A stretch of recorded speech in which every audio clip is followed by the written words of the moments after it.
music in movies is really important, but we know actually when you image the brain that when you combine music with visual stimuli that are emotional congruent, that are similar, you get an increased activity in the nervous system that doesn't happen when you make those images incongruent, when they don't fit with each other.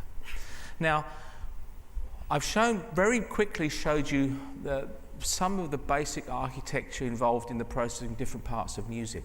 But there's a key element to this that is important when I come to talk about the therapy towards the end of this talk. Up until about 2005, 2006, most researchers who were doing this sort of work were looking at basically breaking down music into its constituent elements: pitch, rhythm, melody, and so on, and seeing how that was processed. And some people suddenly realized actually maybe the most important thing to do is to play music to see that the person in the machine, in the MRI machine, may either like or dislike. Play the music that they find attractive or that they remember versus music they don't like. And when you actually image the brain of individuals in an MRI machine, when you're playing music that they find pleasurable, it may be something that's got an autobiographical significance to them or something that they enjoy listening to, then what you find is a whole bunch of new areas that are activated consistently when listening to that sort of music. And in particular, what you find is areas in the frontal and prefrontal cortex here that are consistently activated when you listen to music that you like. Now, what for me was key when I was putting the book together was looking at all of the studies that have been done on individuals who are put in an MRI machine where they're asked to do behavioral tasks. So, for example, you can put somebody in a machine and play what's called a prisoner's dilemma game. That is, you're asked to make decisions about something, and you can either be selfish or you can make decisions that are the benefit of some imaginary partner, where you have to use altruism or some empathy to give something to somebody else, right? And when you do acts that involve cooperation, where maybe you do something and expect something in return, something that has sort of an altruistic element to it, you find that that kind of trust and empathy activates very similar kinds of areas that are activated when you listen to music that you like.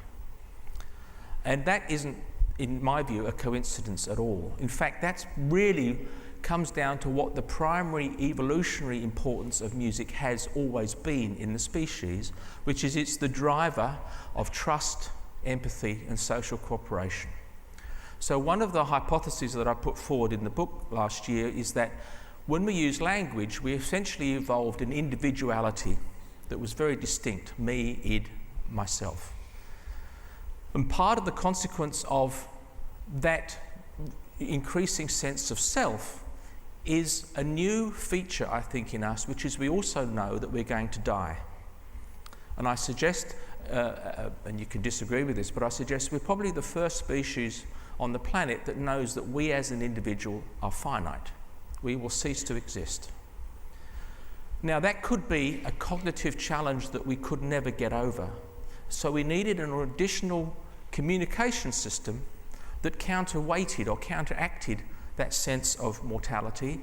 And the suggestion is that music actually, as the primary driver of cooperativity and social interaction, balanced that out.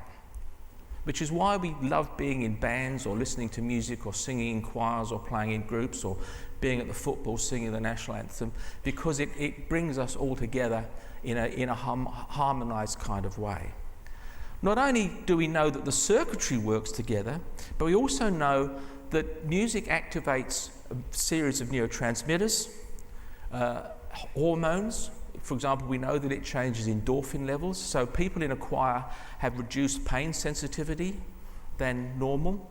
We also know that if you join, for example, sing in a group or in a choir, that you actually get to know people in that choir much faster through music than you would using any other behavioural technique.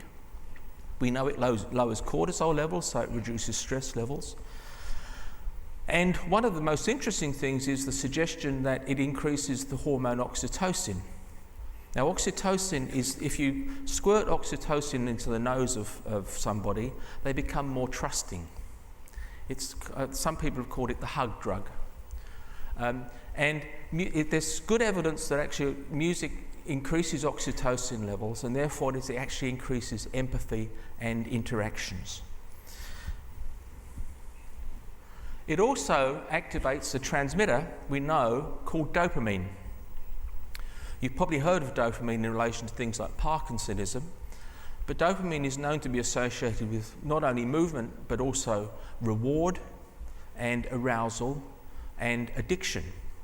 So a study that was done in Montreal some years ago, actually very interesting, showed that when you're listening to music that you know, so I don't know, it doesn't matter what it is, but all of you now think about a particular song, or if you're into classical music, that you know, and there's a moment in that piece that you know is coming all the time.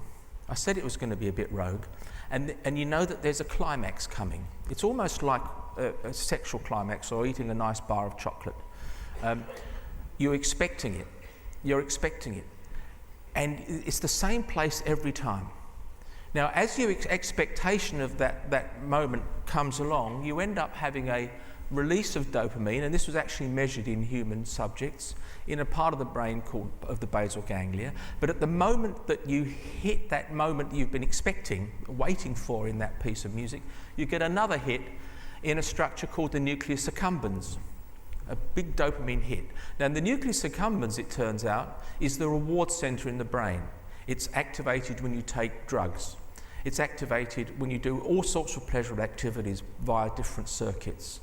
So music is not an exception here. It is a pleasurable activity that is stimulating, arousing, rewarding, and almost addictive. So if you put all that together, you have a series of circuits. Music is activating social drivers. Social cooperativity is activating or probably interacting with areas involved in altruism and sort of relationship building behaviours. It's also a very rewarding activity. So if that's all true, if you buy all of that, and that it has very special characteristics that are different from language, and that there's a real scientific and evolutionary basis for the presence of music as a universal in the species, what does that mean for the present day? Given that we evolved it probably 70, 80,000 years ago and have retained it as a system of communication. Well, the first thing is, and this is one of the reasons that I originally wrote my book, is because I was frustrated by the fact that music in schools is becoming, seems to be de-emphasized. STEM seems to be everything, and yet probably that's a mistake, because we know that music training affects different structures in the brain. Now, that's always controversial. If you image the brain and see a cortical region that's a different size, or a part of the brain that's a different size, is that because of training, or is that because it was always different and there was just variation between one person and another? Certainly we know that these regions in the temporal lobe, in the corpus callosum, between the two hemispheres, in the sensory motor cortex, and also in the cerebellum back here, we know that there's evidence that those regions are altered with musical training. But it wasn't until February this year, actually, when I was very excited to find a paper that came out from Scandinavia. And in Scandinavia, they do a huge number of twin studies, monozygotic twin studies. These are studies of identical twins. And they found 9 pairs of identical twins in which one of the twins continued to play the piano. They weren't professionals, but they continued to play the piano throughout life, and the other twin didn't. So they imaged the brains of the pairs. And what they discovered was that, in fact, the musically active twins have greater cortical thickness in the auditory motor network. They have more developed white matter tracts, especially in the corpus callosum, and parts of the cerebellum were larger in those piano-playing people. So it confirmed all of the studies, many, many studies that have been done over the last 20, 25 years, that music training actually does alter neural architecture in the developing brain. It's astonishing, but it's true.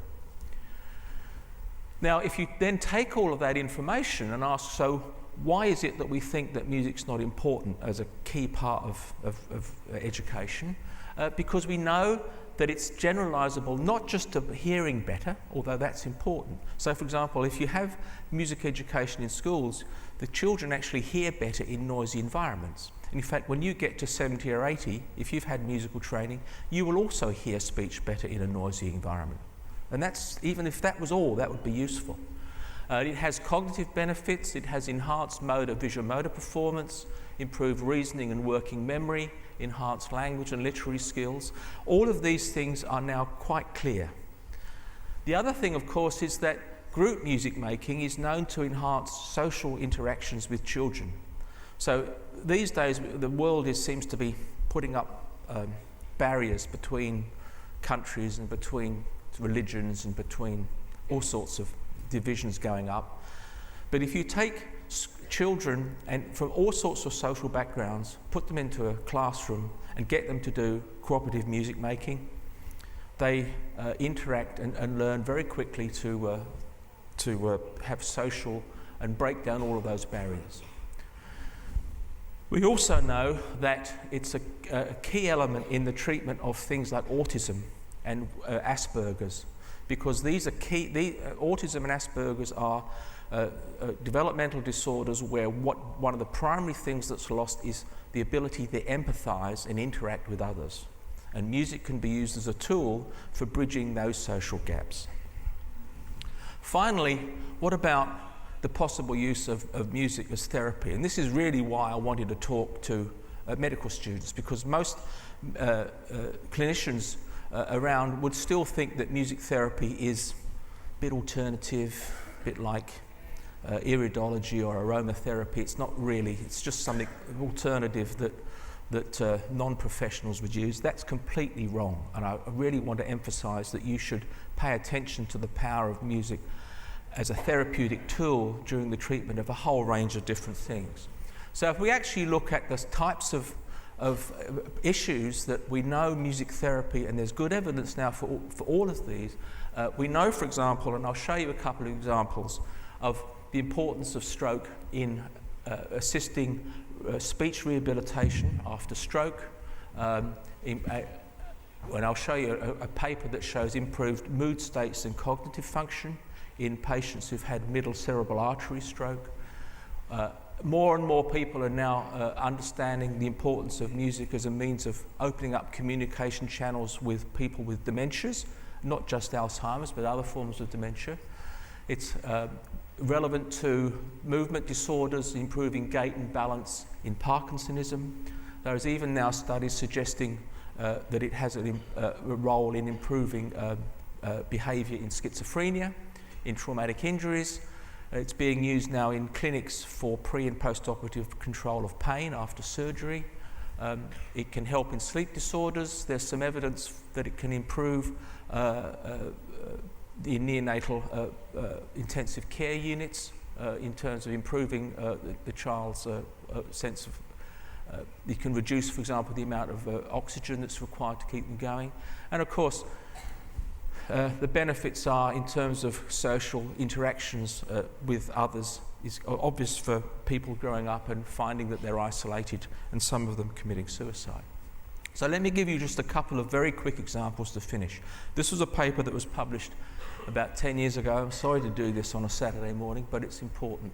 So this is from a very important group in Finland, and what they showed is they took a group of patients, all of whom had middle cerebral artery stroke. And they had different kinds of post-stroke treatments over a period of 3 to 6 months.